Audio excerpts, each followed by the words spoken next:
Hello everybody, Ainz here and welcome back to Overlord Season 4.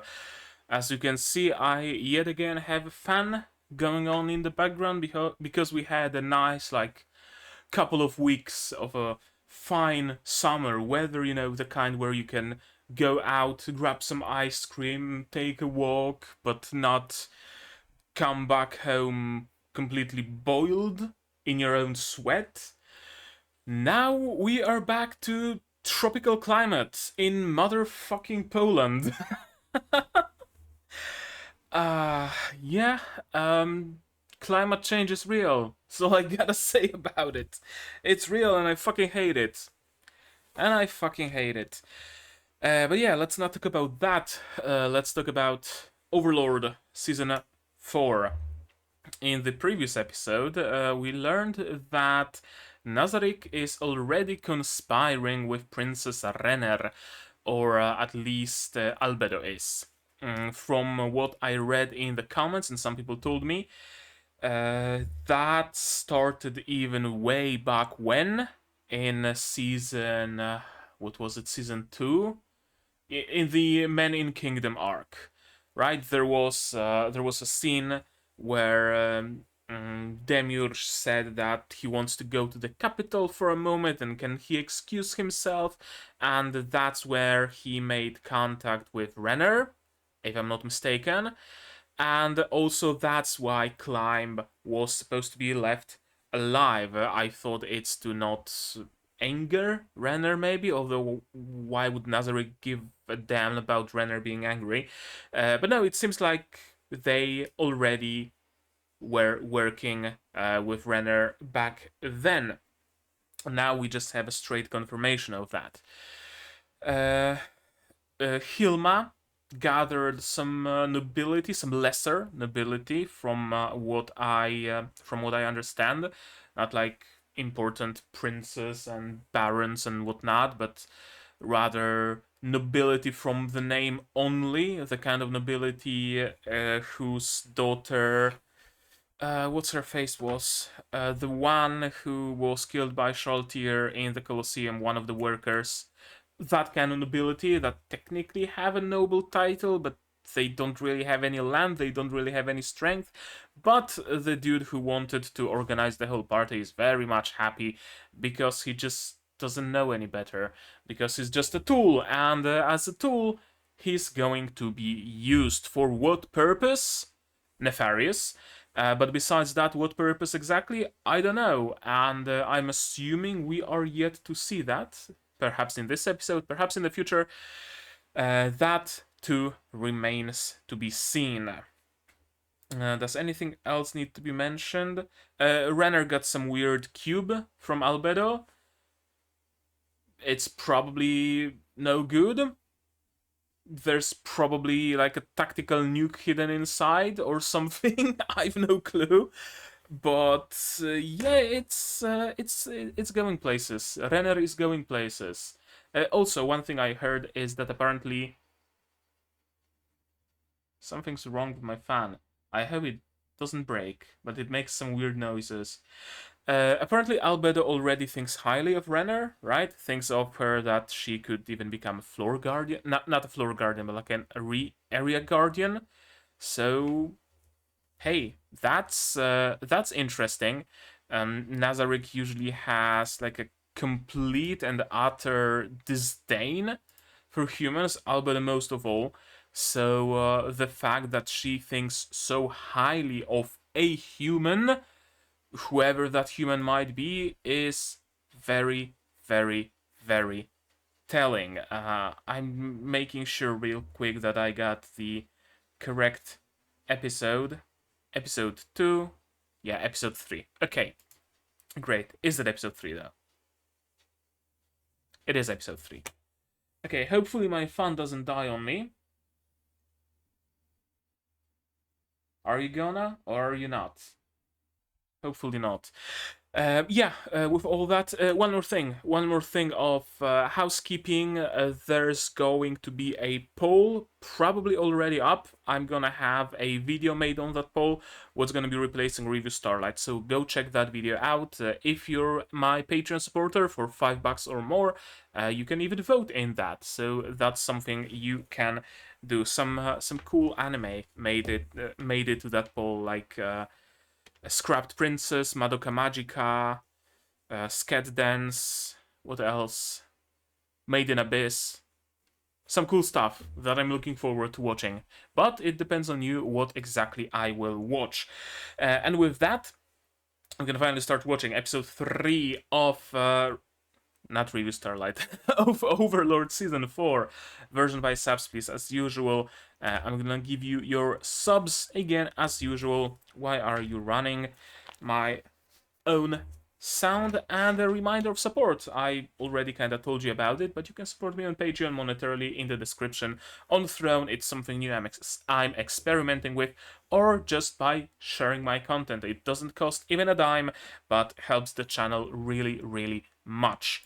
And now we can finally start watching the episode 3 that I said we're gonna be watching, and we're gonna be watching it in 3, 2, 1, go.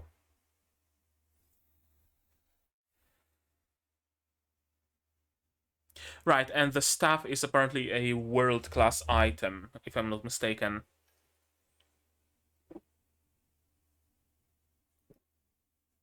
Green tea with a puntia.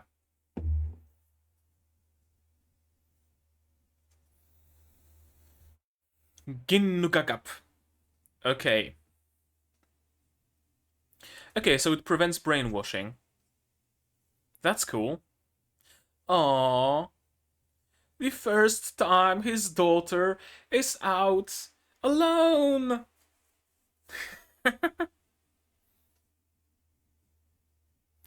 Yeah, take care of yourself. Make sure you have a bottle of water with you and an emergency contact.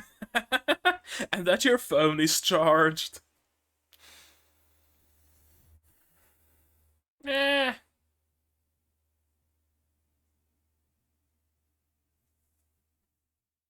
Make sure you dress appropriately. Of course. Of course, don't catch COVID. Right. I guess. And also, if a kiss can make an injury get better, then it stands to reason that it might also prevent injury, right? It only makes sense. Oh? Kiss on the cheek? I was expecting a kiss on the forehead, not gonna lie.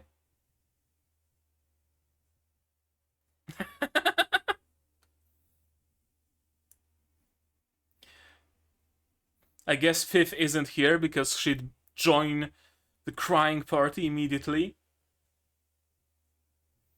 A hug. Yeah. A bony little hug by Papa Bones.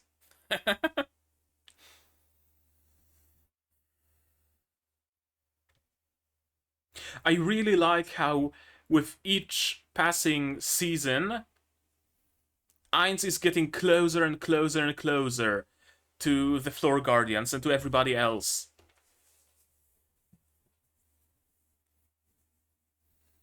I really like it.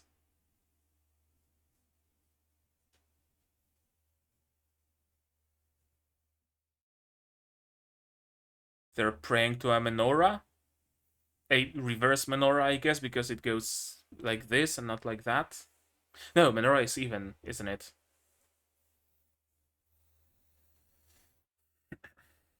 Yeah. And you're next.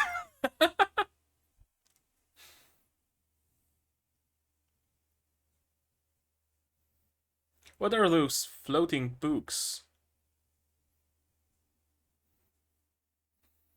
I thought for a moment that everybody has one, like a symbol of status or something. But maybe they're recording the meeting? Oh. Oh, it's just this dude that has all of them, probably.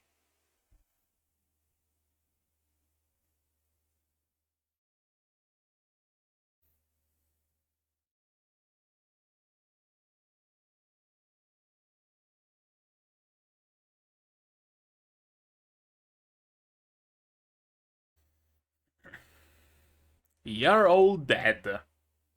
Is that what it says?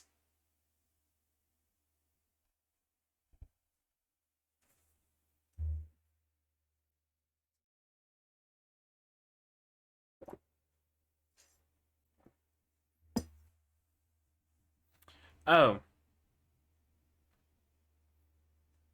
Yeah, let's be honest, Ainz probably has even more.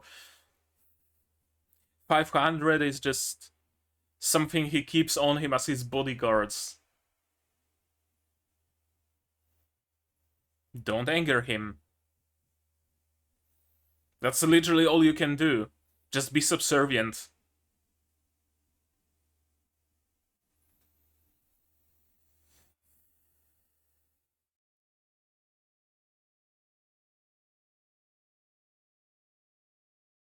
Godkin.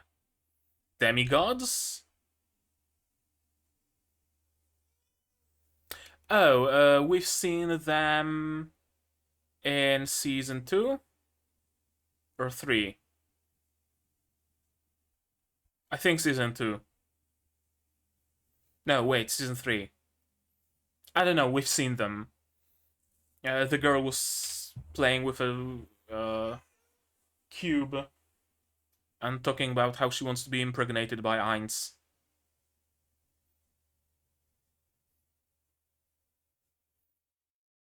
Yep.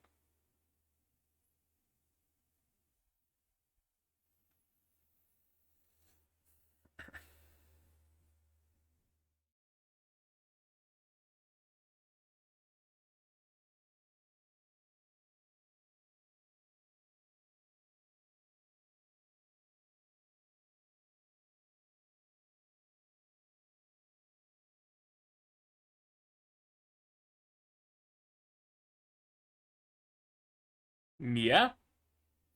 And from what I heard, it's not even like the most efficient spell, it's just flashy. So that's why he used it.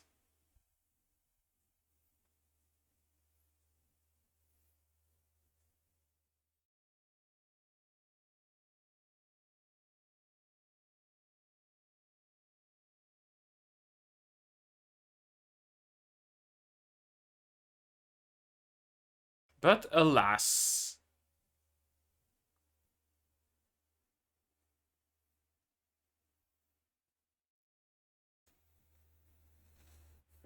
Okay, so it seems like it's the theocracy that's behind pretty much everything. Pulling the strings literally behind all of the nations of this part of the world. Ah, Honyopnyoko. Right. I forgot that name. Yaldabaoth.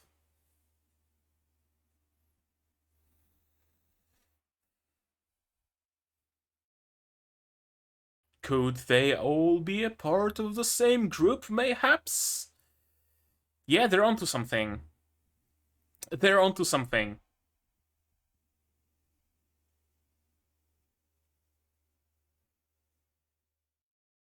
Nobody knows.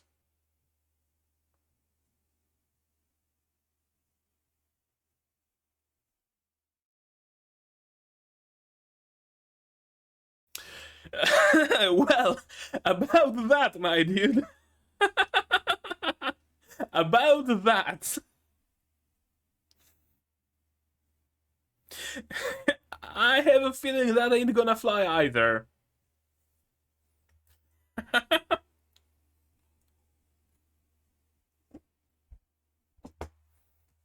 I love how their worst case scenario is literally what happened, and their best bet is something that's literally impossible.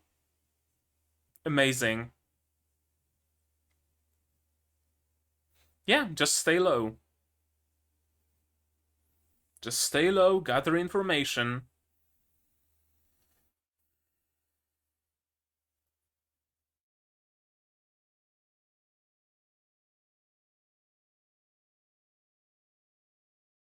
Yeah, he's already rotted.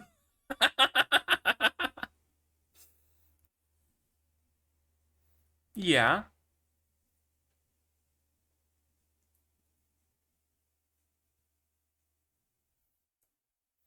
Just be a good little subservient emperor and you're gonna be good. That's a lot of stress. Already losing hair. Damn.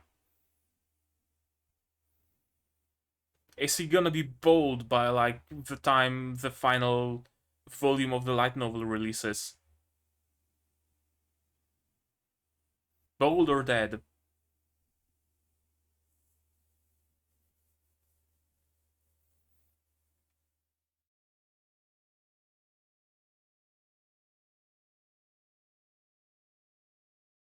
Yeah. You need every ounce of power you can muster.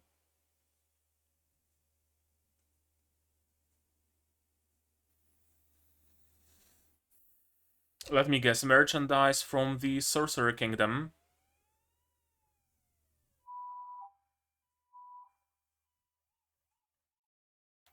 Or from Slain.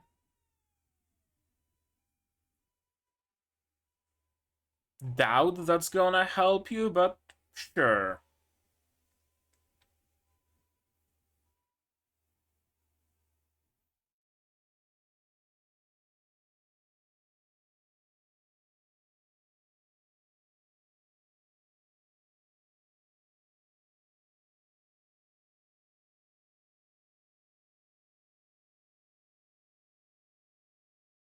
Makes sense.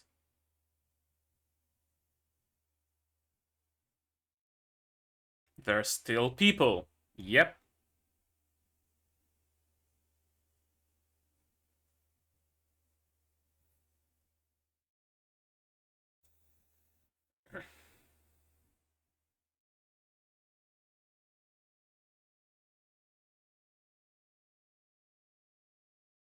Yeah, it's kinda hard to be confident in a situation like this.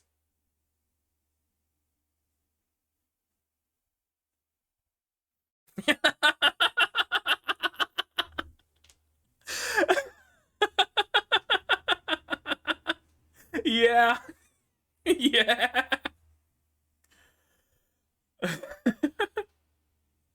And that's not even the extent of his powers.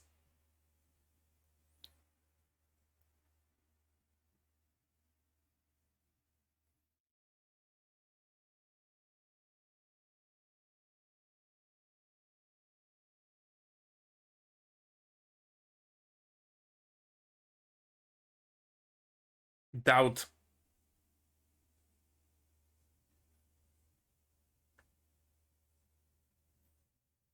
Yeah, you can only ally yourself with him.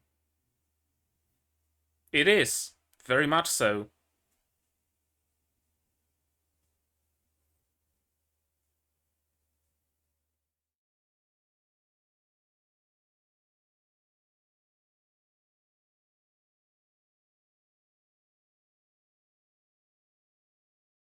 I mean, what business does he have destroying your country? Like, let's think about it. He doesn't need your riches. He doesn't need your resources. Just just become a vassal state and you're good. Literally. All of them are gonna be dead by the end of this season. That's my bet.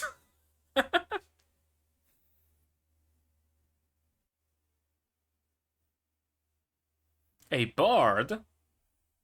Okay, first time we're seeing a bard.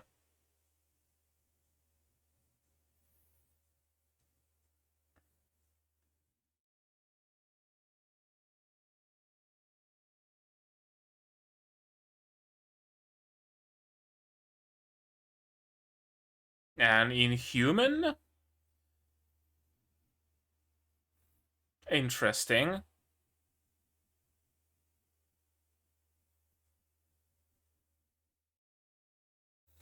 Interesting to see an inhuman among the adventurers. Or is he supposed to be a human, like totally human, trust me, dude. He was just born this way.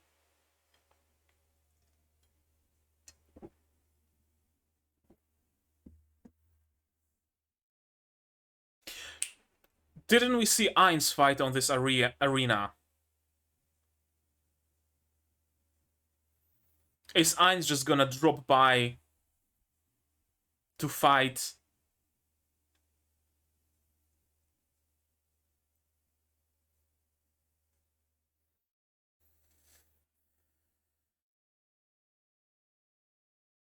Yeah, your pride is gonna be your downfall, my dude.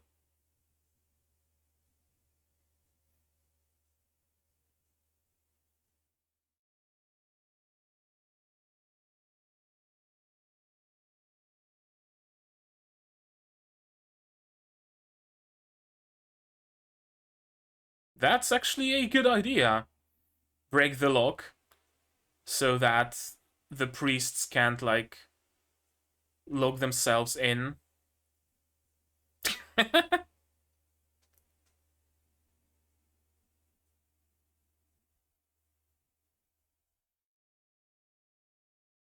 Yeah, a good choice, probably.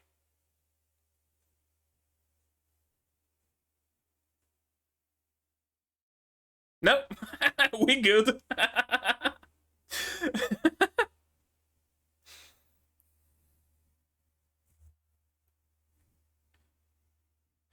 I had a thought for a moment, but the Adventurers Guild in Arantel is already under Ainz's control. Could it be that the Silver Thread Birds are also aligned with Ainz? Just a thought, probably not, but the Warrior King?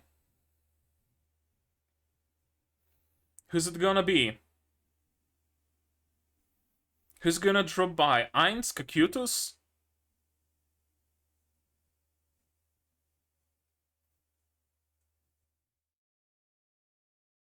That was quick. Ah, yeah, the bucket helmets. Bucket, I guess, not helmets.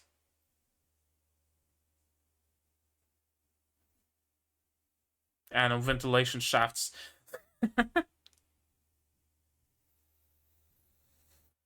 The main match. With whom?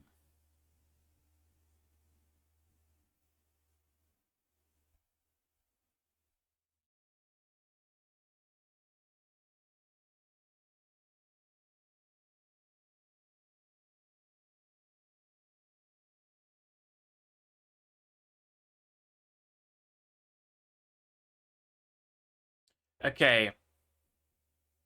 Let me see. Who's it gonna be? Who's gonna drop by? And who's gonna see the letter?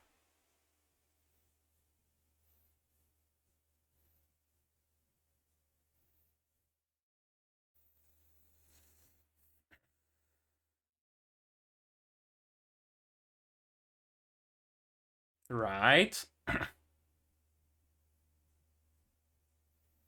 And who is that? A mysterious... Ah, yes, of course. A mysterious person. Kept in secret.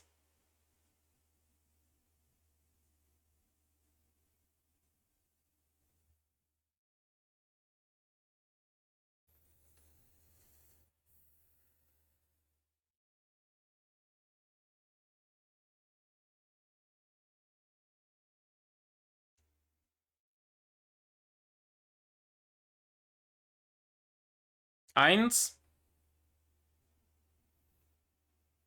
The Sorcerer King. Ainz Ooal Gown sama. Yes! Get fucked, Nix!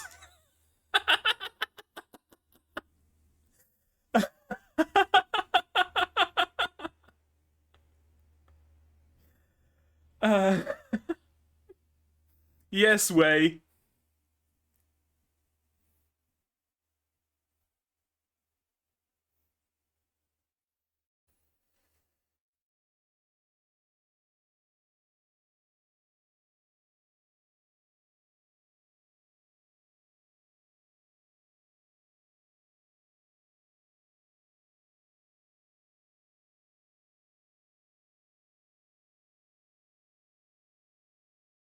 I'm assuming it's just Ainz wanted to play around for a little bit, and he has absolutely no idea that he's destroying their plans. Or maybe he does know. That's a dapper outfit.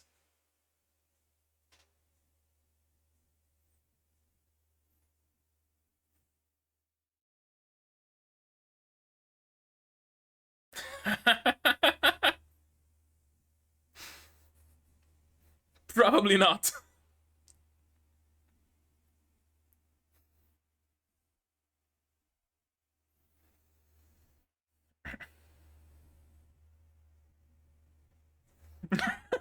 It's not. It's just being courteous.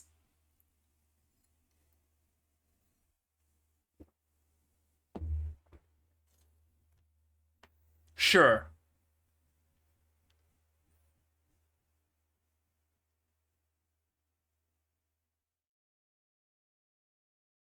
Yeah.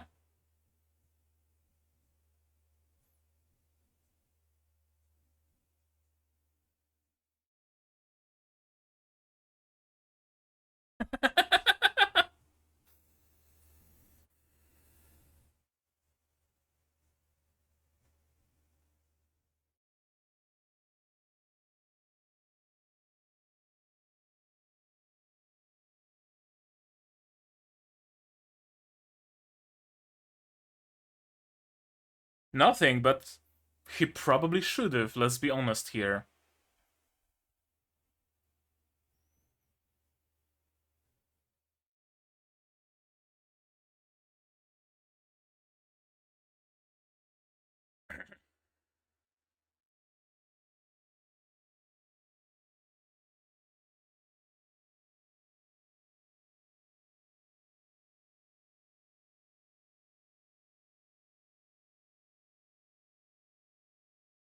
It's literally just a coincidence.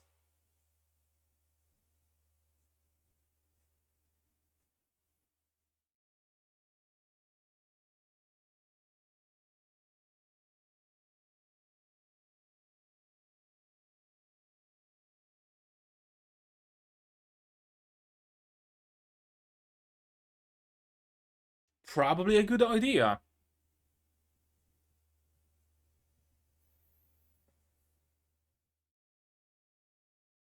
Watching is genuinely a good idea. They're not gonna find a single weak spot, sure, but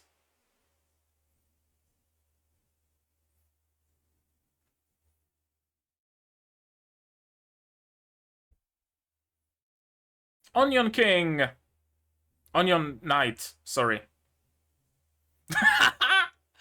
I love this shot. I love this shot and I love this scream. It's like something you see in a shonen anime, right? Main character Kun, I believe in you, and it cuts off. Also, some nice art of Ora Mare Kokyutus. In the previous episode, Sebas. Oh, that's a great art. Demiurge.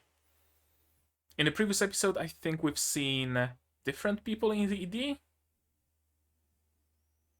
I'm not sure.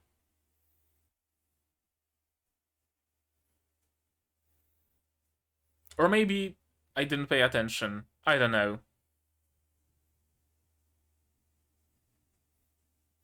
That's light novel art, isn't it? I think I already asked it in the previous episode. Well, I'm asking again. That's light novel art, isn't it?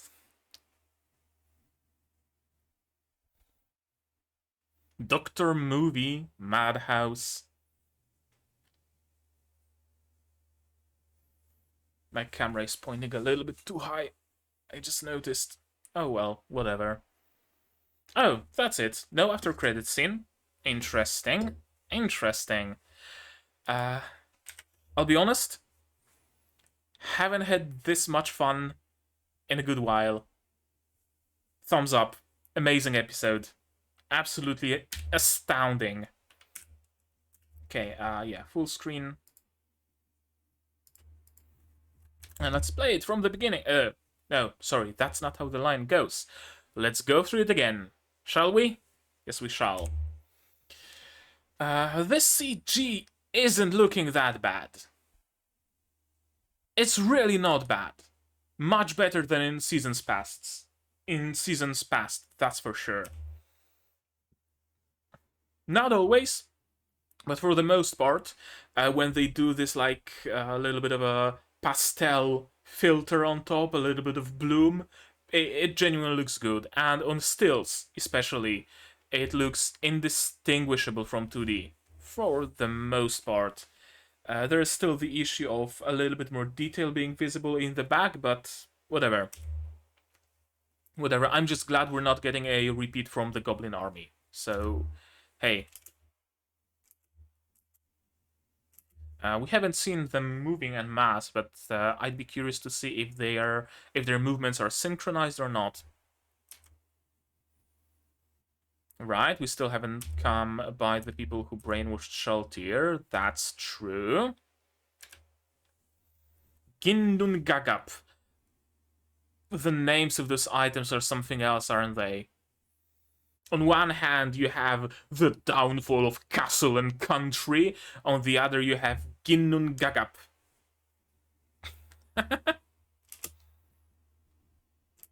Right, and Ginnun Gagap is something that prevents mind control. That's cool. That's great. She has a teleportation item on you, yeah. Do you have your wallet? Do you have your phone? Remember to call me. Do you have an umbrella with you? They said it's not gonna rain, but on the off chance that it's gonna rain, is your phone charged? Do you have my number? Remember to keep me on speed dial, and if anything happens, just give me a call, and I'm gonna... I love Ainz. I love his relationship with the Guardians and with all the other people of Nazarick. Have you thought of countermeasures? Yeah. I wanna know what Demiurge is thinking, but it'll be bad for an Overlord to ask others to explain. I guess, kinda, sorta.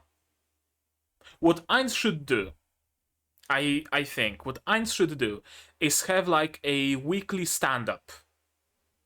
Have all the Guardians meet up with him in the throne room once a week, and everybody says what they've been up to, what they're planning, and whatnot.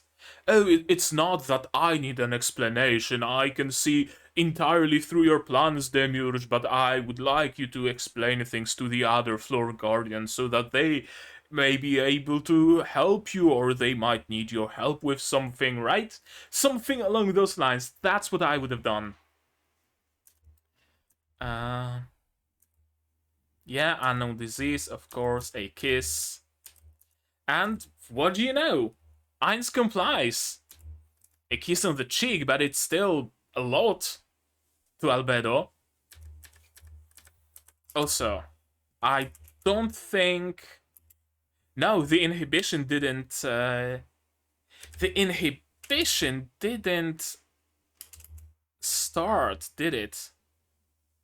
Yeah. His inhibition magic didn't turn on.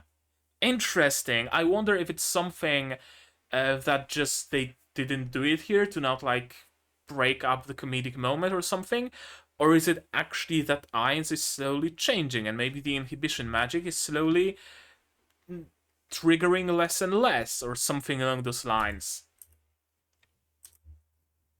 And yeah, Albedo fully expected that he'd disregard her request, just say no, and only now the inhibitor kicks in. A hug. Everybody needs a hug. From Papa Bones especially. I really like the relationship Ainz has with the Guardians and with other staffers of Nazarick. I know I said it, but it bears repeating. Also interesting that we're not seeing the OP. We thank the lords that we humans have continued to live another day. Well, that's not a guarantee, so I can see why you're thanking your lords. Floating books, Sorcery Kingdom, Ainz Ooal Gown. Yeah. That's exactly what happened.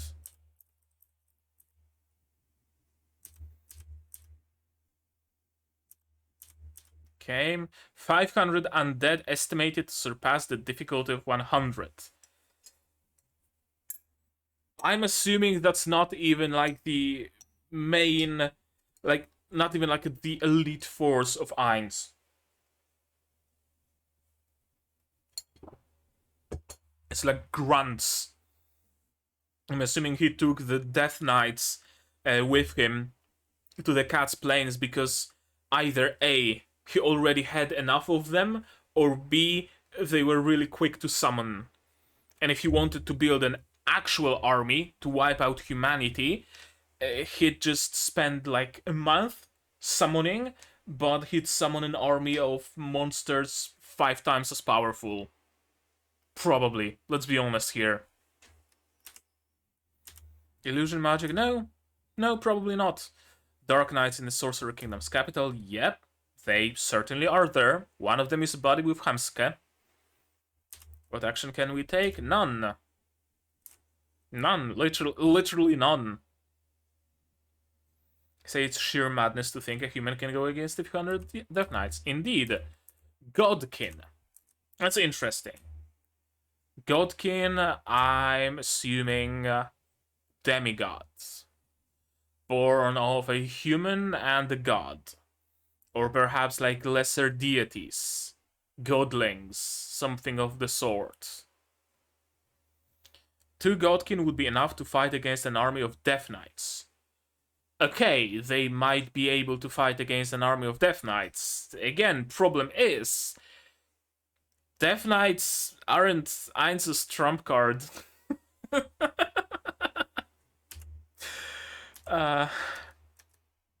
That's reassuring. Yeah.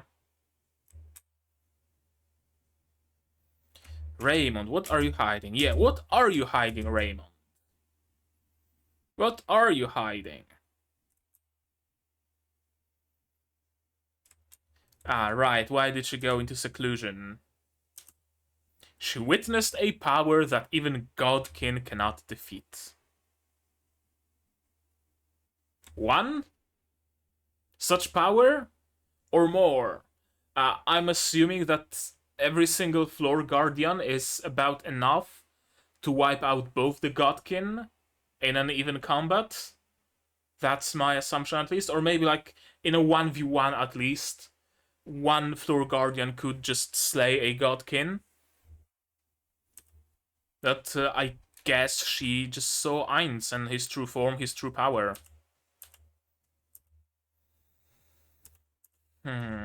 What are those floating books? I like them. I really do. I really enjoy the concept of a book being used as a weapon. Be it either like an almanac you hold and you cast magic with the other, and the attacks of this kind, or I really like what they did with in Princess Connect, the gacha at least. I haven't seen the anime. Carol, one of the starter characters, has a staff, and that staff also serves as a lectern for her magic book. It has a book embedded on top instead of a crystal or something. I really like it. I really like use of books and the use of orbs and the use of daggers for casting magic. I really like the concept of casting magic through proxy. I don't know why, I just do. Single spell that can kill over 130,000 people. 11th tier magic. No, I think it was world tier. I think Shab-Niggurath was a world tier magic. I'm not entirely sure of that though. Descent of a God. Yeah, it certainly seems that way. Has the time finally come? It seems so. It has. Has it been 200 years? 200 years since the great heroes or whatever arrived. If I have my chronology right, because there was a time where those super strong people appeared out of nowhere and pretty much completely reshaped the world and then suddenly vanished. I'm assuming those were the players of some previous event where they got sucked into the game. Maybe. That's my assumption, at least. If they refer to that event, then maybe every 200 years someone is brought into this world from a game, not necessarily Yggdrasil. It would all, or maybe from Yggdrasil, exactly. It would explain why there is so many items from Yggdrasil in this world, and spells from Yggdrasil, and creatures from Yggdrasil. Because 200 years ago, some of them were transported here. And maybe the same happened 400 years ago, and 600, and 800, and 1,000 years ago. Maybe. I'm not sure. If the legends are true, national strength of the Riestes is far behind the others. This is interesting. This is interesting that it seems like the slain theocracy is behind everything. Right? That's really cool. They gave Riestes a large and safe region in hopes that they will cultivate heroes to fight against and invade other non-humans. But they grew complacent because it was a safe area and they didn't really have a reason to cultivate heroes. The beast folk, the non-humans, are mostly keeping to themselves. It's not like they're attacking, so Riestes has no reason to cultivate heroes. Yeah, who would have thought that their peace and prosperity would cause rotting from within? I wouldn't call it rot. I would call it a society, maybe not quite post-scarcity, but by their standards, by the standards of those times, kind of post-scarcity. There's no constant wars. There's some little skirmishes with the Empire, yearly war, but they just wage war and go back. They don't even conquer their land, so it's just something that happens every year. And for the most part, Riestes is stable and it's fine, and they want for nothing. Essentially. Yeah, they even started producing drugs. Let's change our plans. Honyopnioko. Yaldabaoth. Right, the one who destroyed the scripture. I'm assuming they refer to the events of Season 1. The fight of the scripture against Gazeth. And then Ainz just wiped them out, and there's no sign of them. There's no witnesses, so they just think it might have been Honyopnioko. Maybe. Sorcerer King, Honyopnioko, and Yaldabaoth. Why do they appear at the same time? Well, they're just buddies. Simple as that. I love this. The worst case scenario would be the four of them working together. That's... well, maybe not exactly, because Ainz and Momon are the same person. But if we treat them as separate entities, then yes, the four of them are working together. Shouldn't we try to get the Sorcerer King and Momon to turn against each other first? You might have had a chance to defeat Sorcerer King if you had Momon on your side, but boy do I have bad news for you. They're not just working with each other, they are each other. We should avoid... yeah, we should avoid involving ourselves. Indeed. When Windstrider betrayed us, we lost the Crown of Wisdom and the Shaman Princess. Windstrider. Who the fuck is Windstrider? Crown of Wisdom is again Season 1, the thing that Clementine stole from the Shaman Princess, and they used it with the egghead dude on Nyfiria. Yeah, but who the fuck is Windstrider? Is it someone we know?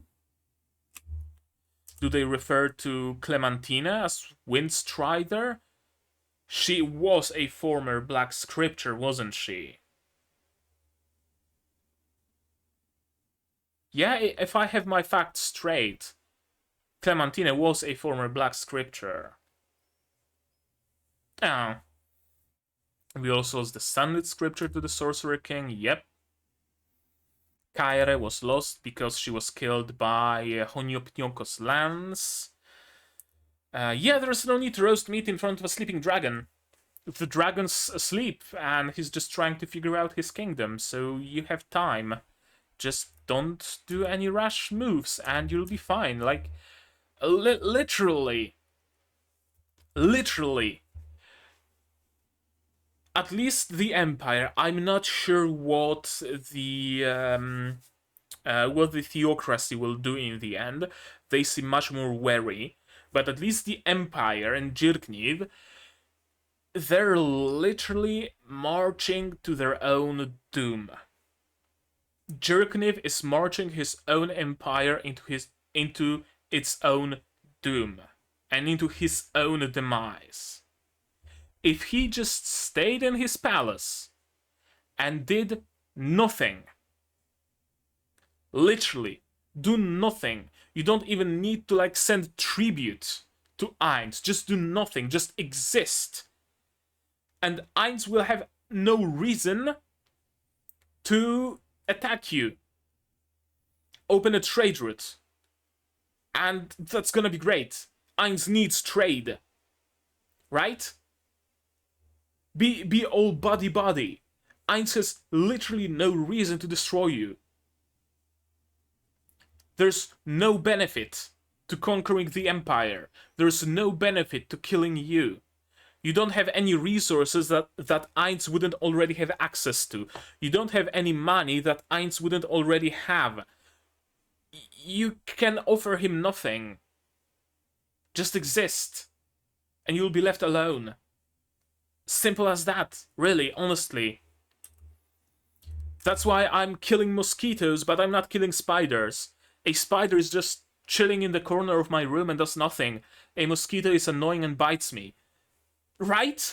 That's exactly the same thing. Exactly the same kind of situation.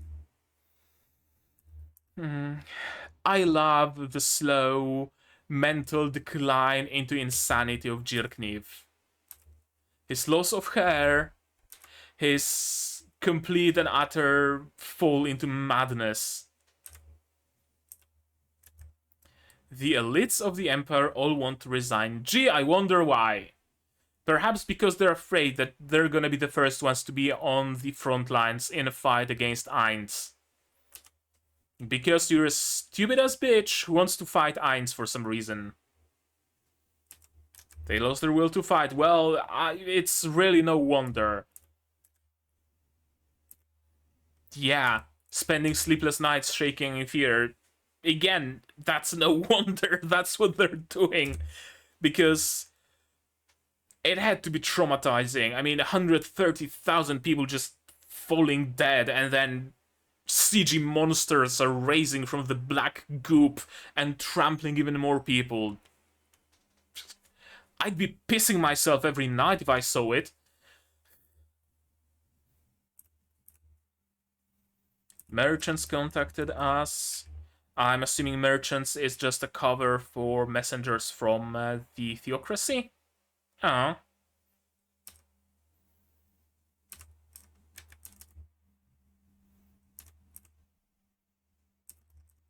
Yeah, we can guard the perimeter with adventurers, of course. Yeah, why'd a monster like that even appear? Just pure chance, just pure coincidence. Literally. At least as far as we know. Maybe there is some mechanic in this world that summons people from the game every 200 years or something. Maybe. Maybe there's a mad god presiding over it all. Maybe, I don't know, but as far as we know right now, it's just a coincidence. It's just a chance.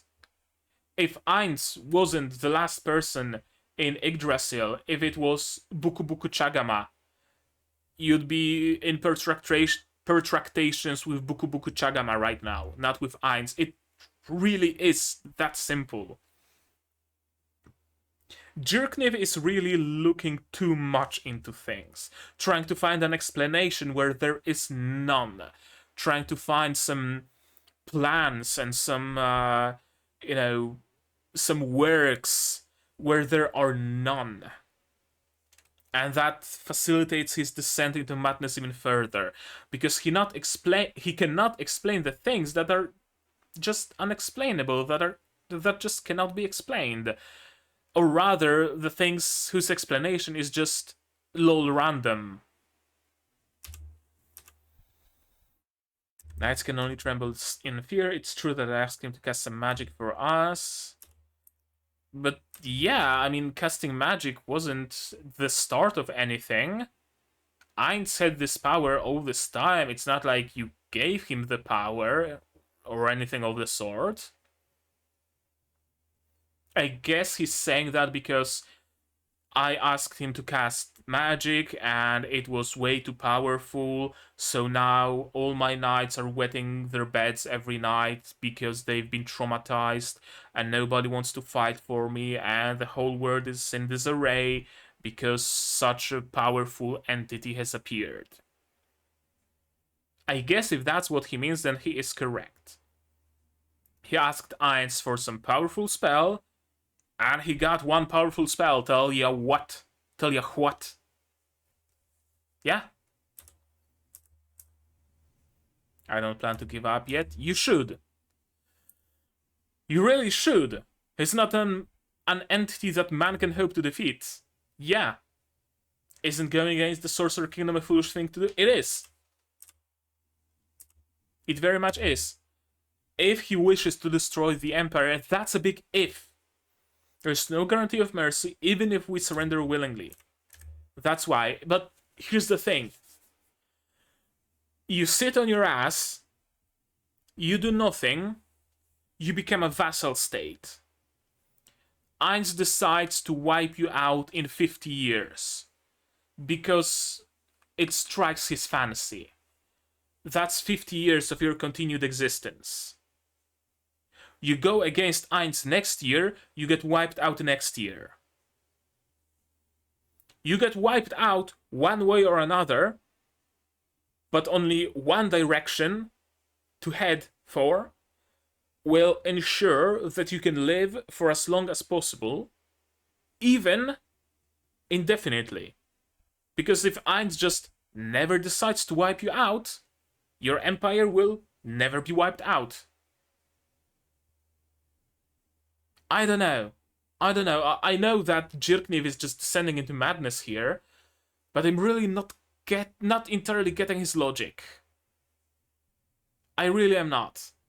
I guess he still operates under the assumption that if all the nations of the world band together and we find some forbidden heroes in the mountains of Ungrastak, and we grab all the magic weapons of the entire world and melt them together into a god-killing sword, then we have still a chance to defeat Ainz. He's still operating under the assumption that Ainz can be defeated. That's the only explanation I have for why is he still struggling, instead of just becoming a vassal state, or not even, just become an ally. Ainz never really asked him to become vassalized. Just become an ally. Simple, really. Have a longer history than our empire. Yeah. If they have some weapon or knowledge that can give us an upper hand. Well, funny you mentioned that. They don't. They really don't. This is an interesting band of adventurers. I wonder if they're gonna die by the end. Or maybe not. Maybe they're gonna be recruited, scouted by the Adventurers Guild of, not Riestes, of, what's the city, the capital city of the Sorcerer Kingdom? I forgot, but yeah, of that city, the newly, not newly established, but newly established again, re-established Adventurers Guild might scout them. Who knows? They seem interesting for sure. The Beastman is the most interesting. I'm not sure if he's actually a Beastman or if he's one of the characters who look like they're inhuman, but no, he's a human. He's a dude. He just looks that way, kind of like Hello Kitty. Did you know that Hello Kitty isn't a cat? Hello Kitty is a British girl. Now you know. Hello Kitty is a British girl. She's not a cat. Apparently. Maybe this dude isn't a tiger dude either. He's just a British boy. Oh. The Mind Tide Adventure team. Who do we have? Bard, Priest, Thief, Warrior, and a Barbarian? I don't know. I'm not sure.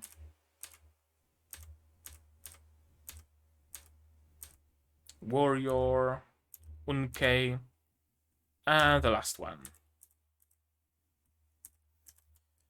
No active magic, no magic items. I wonder if Ainz genuinely has none, or is his power, his magic so strong that it's simply imperceptible, that the magic-o-meter just rolls back down to zero. It goes into stack overflow. Maybe.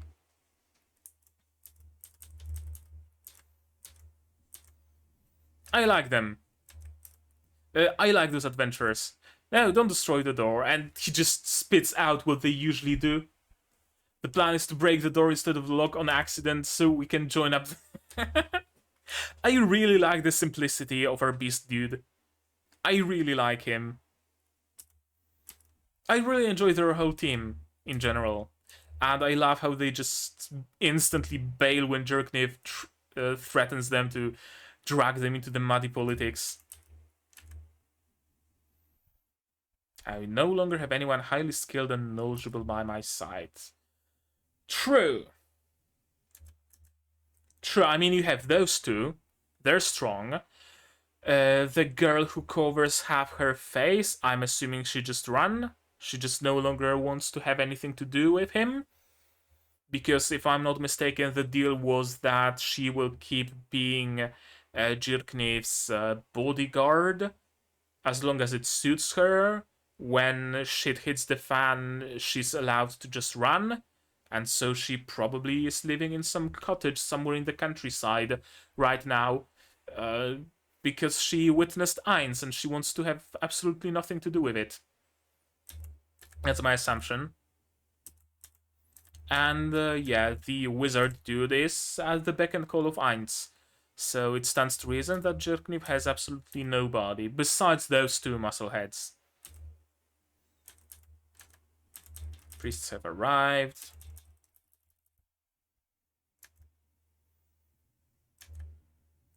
Some letter.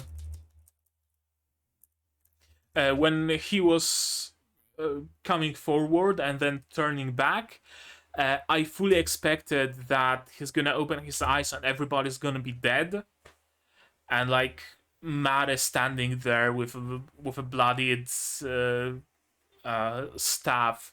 and like, oh, hello, Emperor-sama. Ainz-sama wants to speak with you, and those people try to stop me, so I hope they weren't anybody important. I really was expecting some scene like that to play out, but hey, this is fine too. King of Warriors, some War Ogre, apparently. And yeah, he's fighting someone secret, someone mysterious who we know nothing about. Gee, I wonder who can it be? King of the Sorcerer Kingdom, His Majesty Ainz Ooal Gown. I love how it completely destroys any plans that Jerkniv had. Because now the theocracy believes that he's a traitor. Maybe he knew everything from the start. I need to escape. No, you ain't escaping. And I genuinely believe that Ainz, right here, he just decided that, oh, a fight with some warrior king. Actually, I wanted to see how strong I am as a warrior. Would it be kind of cool to, just uh, move my bones a little, do some cardio, get some fighting done? It's been a while since I fought. Let's go fight in an arena, could be fun.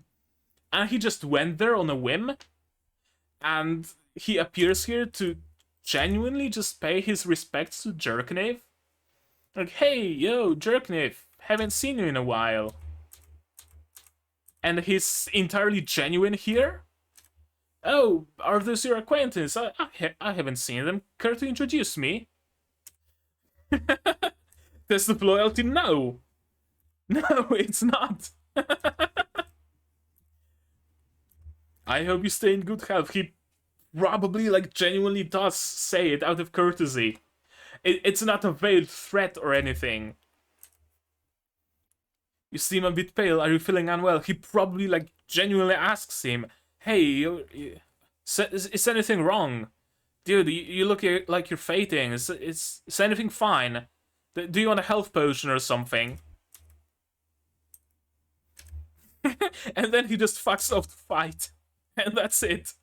And it completely destroyed all of Jerkniv's plans. That's the reason we are currently looking for a way to destroy him. You ain't gonna find any. Or maybe you are gonna find something, but it's gonna turn out that you kinda underestimated Ainz. That's the other possibility. I'm sure that he planned for this result? Probably not.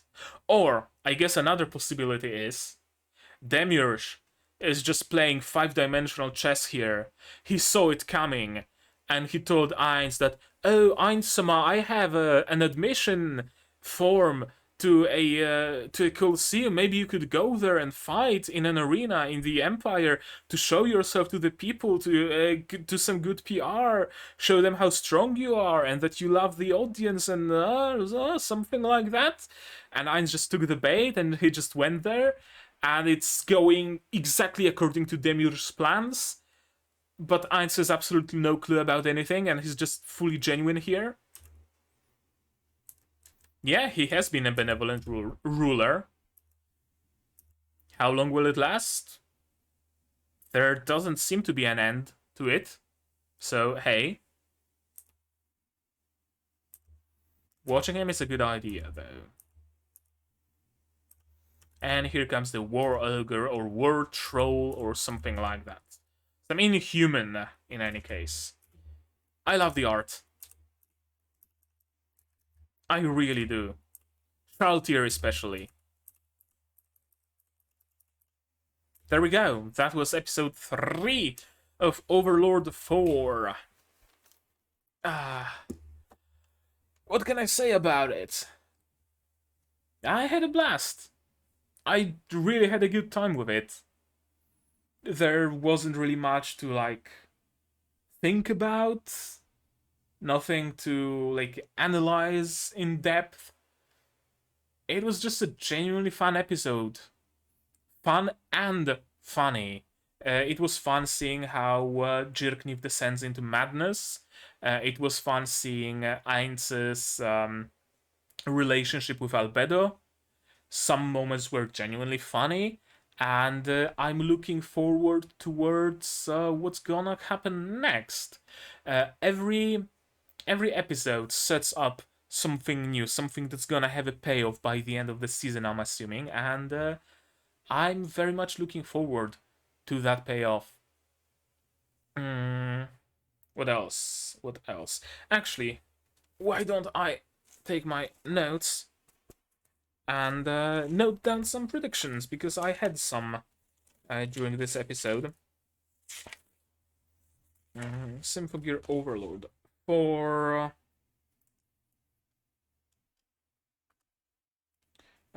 Overlord for what was I?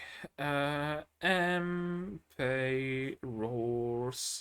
Adventurers Die Ainz was genuine in episode 3. Did I make any other predictions? I don't think so. That should do it. That should do the trick. Anything else? No, besides the fact that I'm just looking forward to what's gonna happen next. I very much am. And we're gonna have to wait for that. A week. Slightly less because this video is a little bit late, but yeah, close to a week. And I really, really, really, really am waiting already. Right, one thing I noticed in my own reaction is just how many details I remember from previous seasons, right? And just how much supplementary information that wasn't directly shown there, but I read about it somewhere in some comment or something, or in someone's reaction to one of the previous seasons. Overlord really stuck with me, didn't it? Yeah, there are many series where I don't even entirely remember the exact happenings of previous seasons and whose name was what and who was using what weapon and whatnot. In case of Overlord, I remember a lot more. Yeah, I really do enjoy the whole series. Genuinely.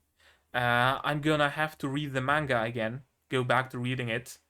Maybe I'm gonna take on the light novels eventually. But there's the issue of the movie coming soon, and after movie, perhaps season 5 and further, and I wouldn't want to spoil those to myself by reading the light novel. I guess I can always stop about where the next season begins, so maybe it should be fine. Fine. Maybe it should be fine.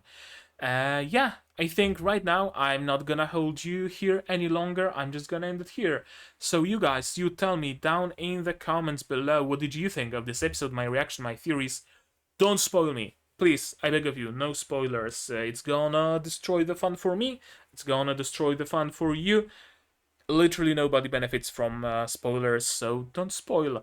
If there's some supplementary information that was omitted in this episode and you are fairly certain it's not something that was deferred, left for episodes in the future, then sure, do let me know. I'm always glad to see and hear and read some clarifications, but I'm gonna leave it at your discretion whether or not it's a spoiler. Do err on the side of caution though.